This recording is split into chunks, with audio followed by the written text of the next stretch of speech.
You know, meeting you was the best thing that ever happened to me. Oh, Gordon, don't be silly. Do you remember that weekend in Paris after we got married? This song was on the radio. We spent the whole weekend in bed. Yes. We never do that anymore, do we? Oh, Gordon, I know I'm not as young as I was then, but why do you have to keep bringing it up?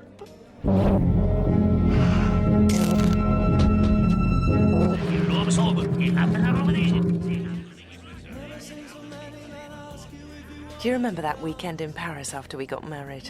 This song was on the radio. We spent the whole weekend in bed.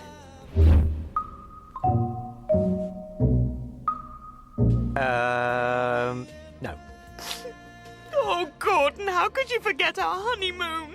Sometimes I think my mother was right.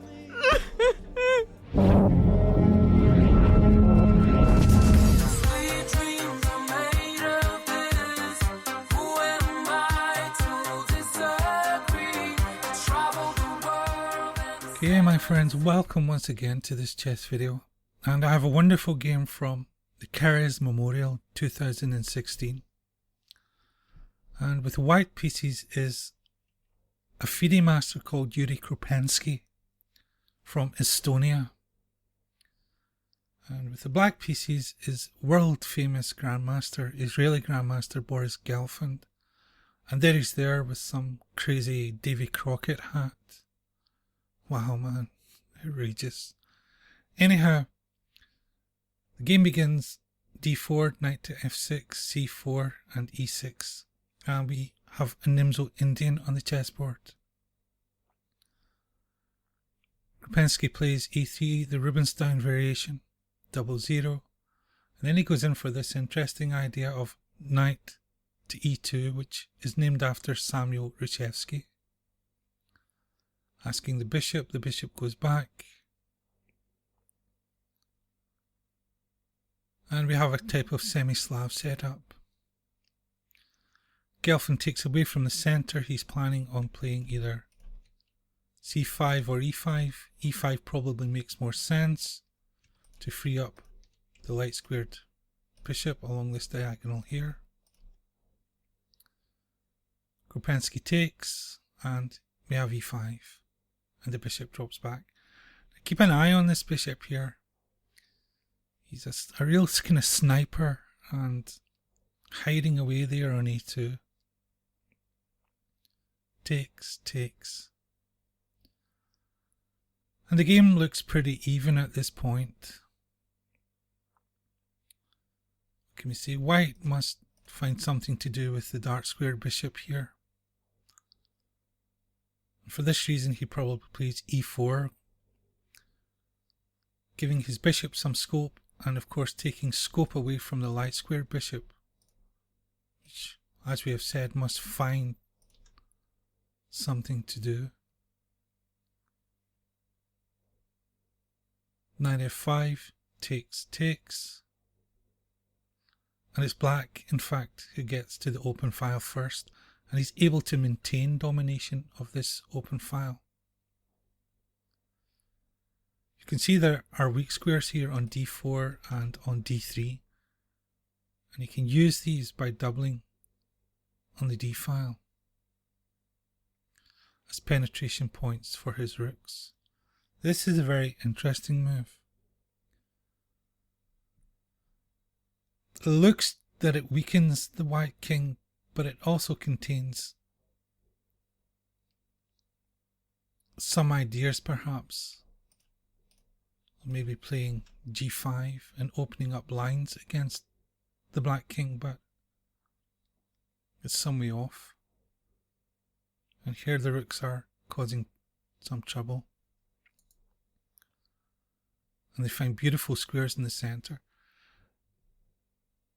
And you can see that it looks like black is dominating the position. I mean, his pieces are centralized. They find good squares within the white camp, and they're menacing. But Gelfand goes in for this very dubious move after rook to e2, knight to h5. And it's based on the idea of the pin against this unprotected bishop here on h4. But it's a double-edged sword because it allows white to open up lines against the black king. Gelfand's got to take to maintain material equality, and he's now facing checkmate in 1. Well, black's got to take. And let us take a look at the strategic weaknesses here for black. There's of course a weak back rank. There's a weak diagonal. And there's a weak half-open file, all leading towards the black king. And with all of these strategic weaknesses, something has got to give. But it's the way that Yuri Krupenski goes about exploiting this that is absolutely beautiful. Check it out. It begins by rook to e8 check, forcing the king to h7. And I wonder if you can find, my friends, the killer move.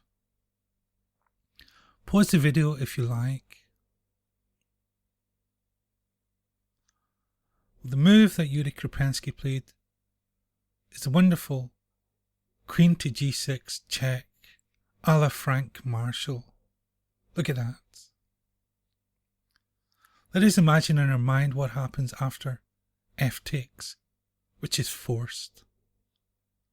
Remember this sniper here that was skulking away on a2? Well, bishop to g8 check, forcing the king to do the dance of death.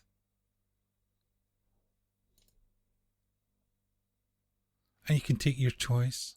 It's always nice, of course, to mate with a pawn. H takes g6, checkmate. Wasn't that beautiful?